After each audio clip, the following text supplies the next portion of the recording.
Daremos explicación al tema de rectificador monofásico de media onda con carga resistiva, inductiva y diodo de paso libre en operación con conducción continua. Pues bien, primero debemos mencionar que al tratar el caso particular de modo en conducción continua, la corriente no se hace cero en su ciclo, como podemos ver en la imagen. Aquí. No se hace cero en ningún momento.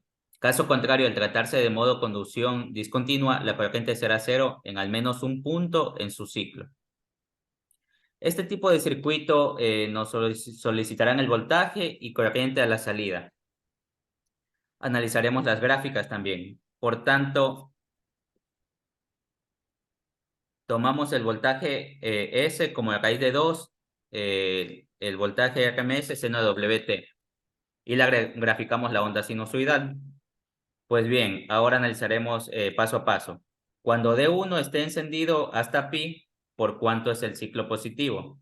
Ahora D1 se abre y se polariza D2 y queda una malla cerrada conformada por la resistencia y la inductancia.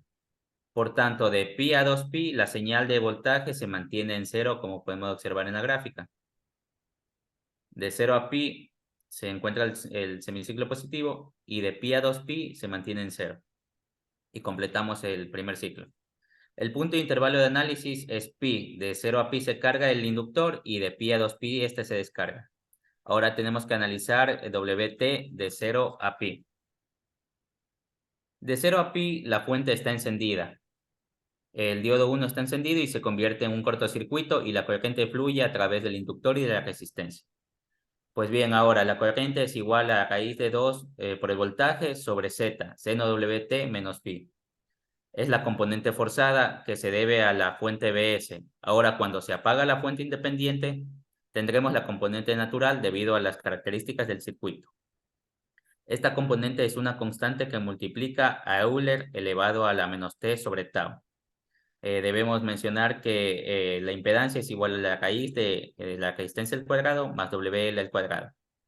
Que phi es igual a la tangente a la menos 1 de WL sobre R y que tau es igual a la inductancia sobre la resistencia para nuestro circuito.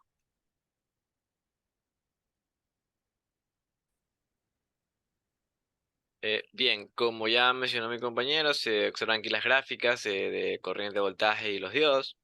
Entonces, con respecto a la primera etapa, que está entre 0 y pi, en donde el diodo que se abre es el diodo 2 y este es el que hace corto y se forma una malla entre la fuente resistencia e inductor, podemos hacer las ecuaciones para obtener las constantes que nos hagan la ecuación. Entonces, colocamos la ecuación característica y vemos que tenemos las constantes, el tau, el tiempo.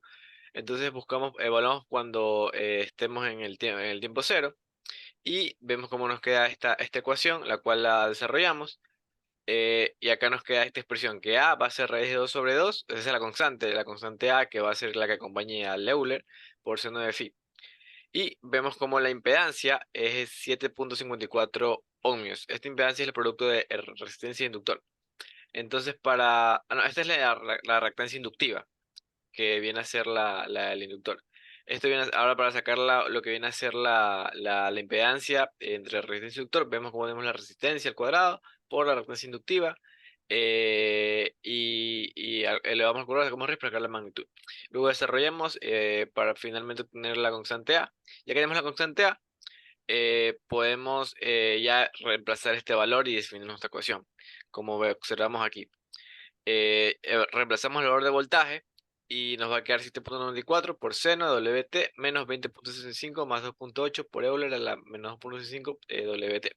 Eso ya después de desarrollar, sacar el phi, que viene a ser nada más el ángulo de la impedancia, que ya tenemos reactancia inductiva y resistencia, sacamos el ángulo, la constante A y WT. Listo, entonces ya tenemos esa parte. Ahora, esta ecuación es válida para qué intervalo, para el primero, porque no es el mismo circuito, ya que este circuito va a ser el que se tenga en el intervalo entre 0 a pi, donde estamos en el semiciclo positivo, pero el circuito resultante en el semiciclo negativo será este, porque el inductor pasó de ser un componente pasivo a uno activo y este provee la energía para que la corriente siga fluyendo. Aquí se establece que vamos ahora a trabajar entre 0 y 2 pi. Listo, entonces Ah, no, no, pero acá se establece que vamos a trabajar entre pi y 2pi, entre pi y 2pi, porque 0 y pi ya se evaluó. Entonces, entre pi y 2pi tenemos este circuito.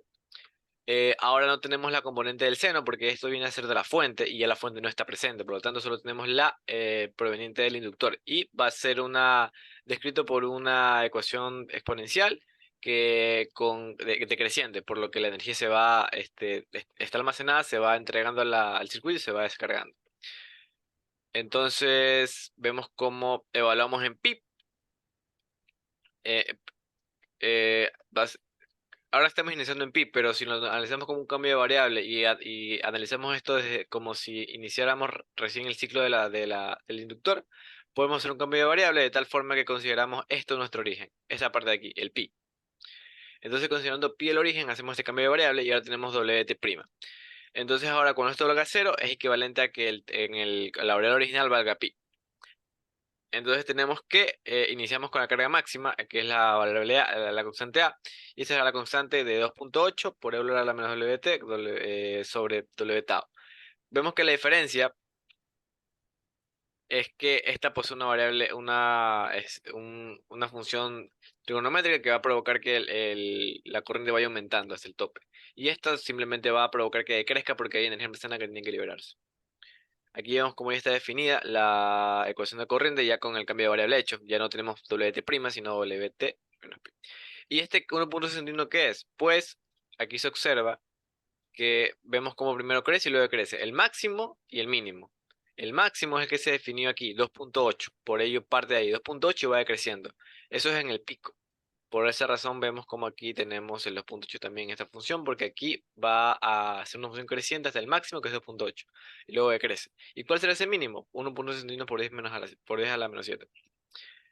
Eh, Ahora, nos pide también evaluar qué sucede, saber qué resistencia tenemos que colocar para que la función sea discontinua. Como ya se explicó, discontinua es que pase a ser cero. Entonces, la resistencia es la que consume la energía, por lo tanto tenemos que ver este valor. Entonces, 5 tau viene a ser el tiempo de descarga normal, estándar en un circuito de este tipo. Entonces, tenemos que multiplicamos la frecuencia cíclica por 5 tau. Y eso debe ser menor a pi, porque si es menor a pi es discontinua, y si es mayor a pi es continua. Entonces, como queremos discontinua, menor a pi. Reemplazamos los valores y despejamos y nos queda que R es mayor a 12. Para R mayor a 12, la corriente es discontinua. Ahora, también nos piden sacar el voltaje promedio. Bueno, pues simplemente hacemos la definición del voltaje. ¿Y entre qué intervalos? 0 a pi. ¿Por qué 0 a pi? Porque, como vemos acá, se corta. Aquí no hay voltaje, por lo tanto no hay que analizar esta parte, solamente entre 0 a pi. Listo, entonces 0 a pi, simplemente desarrollamos la integral respectiva con el voltaje y su ecuación respectiva de la fuente. Evaluamos los límites y nos queda esta expresión, que el voltaje de C va a ser raíz de 2 por V sobre pi. Reemplazamos 120 y nos queda 54.02 voltios en DC. Este es el voltaje de C resultante esta, del sistema. Vemos las simulaciones, vemos cómo concuerda. Esta es la corriente, el de los diodos y el voltaje de salida. Vemos aquí tenemos la corriente instantánea. Acá tenemos el voltaje en DC, que es muy cercano a lo que nos salió en forma teórica. Tenemos acá el circuito simulado. Y aquí tenemos ya evaluando con resistencia de 15, ya que tiene que ser mayor a 12 y 15 es mayor a 12, por lo tanto la corriente se volvió discontinua y por eso aquí se aprecia como en un momento pasa a ser cero. Muchas gracias.